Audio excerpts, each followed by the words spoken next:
আজ বানিয়েছি pound cake. আজকের কেকটি আমি ওভেন ছাড়াই চুলাতে বেক করেছি এবং কোনোরকম কোনো এগ বিটার ছাড়াই হ্যান্ড হুইস দিয়ে বিট করেই পারফেক্টলি সফট নরম তুলতুলে পাউন্ড কেক তৈরি করেছি। চলুন শুরু করা যাক মূল রেসিপি। এখানে আমি 1 কাপ ময়দা, 1 চামচ বেকিং পাউডার এবং 1 টেবিল চামচ গুঁড়া দুধ আর সামান্য একটু লবণ দিয়ে শুকনো উপকরণগুলোকে চেলে নিব। আমি শুকনো উপকরণগুলোকে 2-3 বার চেলে নিয়েছি। এটাকে একটা সাইডে রেখে দিব।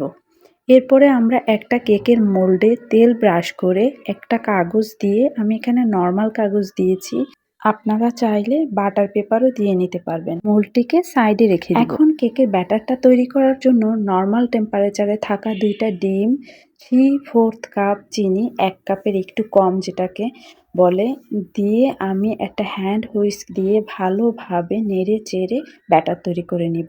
আমি এটাকে পুরা টানা ঘড়ি ধরা 15 মিনিট বিট করেছি এবং এটা কিছুক্ষণ পর দেখবেন এটা কালারটা সাদা হয়ে আসতেছে এবং আমি এভাবে বিট করতে করতে মাঝে মাঝে সাইডের চিনিগুলোকে প্যাচুলার দিয়ে মাঝখানে নিয়ে নিয়েছি এবং এটা অনবরত 15 মিনিট, একদম ঘড়ি ধরা 15 মিনিট বিট করতে করতে ঠিক এরকম সাদা একটা কালার হয়ে আসবে। যখন ঠিক এরকম একটা সাদা কালার চলে আসবে তখন বুঝতে হবে যে আমাদের কেকের ব্যাটারটা হয়ে গেছে, ঠিক এরকম। তো এই পর্যায়ে আমি কি করব, 1/3 কাপ তেল দিয়ে আর অল্প একটু নেড়ে চেড়ে এরপরে আমি দিয়ে দিব আমাদের যে চেলে রেখেছিলাম শুকনো উপকরণগুলো আস্তে আস্তে দিয়ে দিব।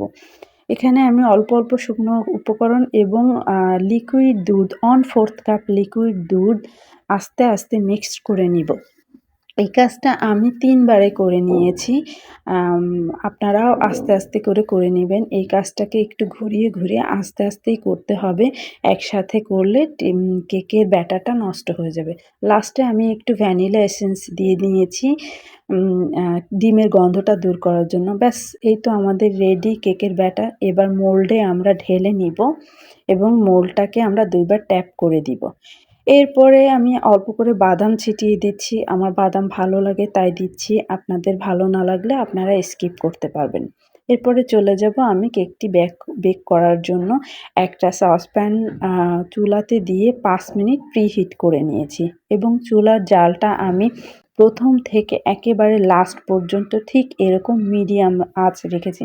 সরি, এটা মিডিয়াম না, মিডিয়ামের থেকে একটু কম। ঠিক এইরকম একটা জাল প্রথম থেকে লাস্ট পর্যন্ত রাখতে হবে। এরপর আমি একটা মোটা কাগজ দিয়ে দিয়েছি কেকের কালারটা ভালো আসার জন্য। পাতলা কাগজ দিলে কাগজটা পুড়ে যায়, তাই আমি মোটা কাগজ দিয়ে দিয়েছি।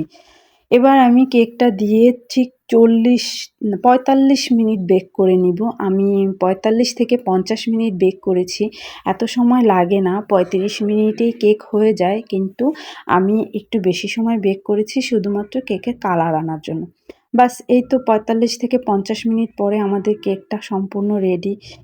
চাকুটা দিয়ে চেক করে নিলাম, চাকু যদি ফ্রেশ আসে তাহলে বুঝতে হবে কেক হয়ে গেছে।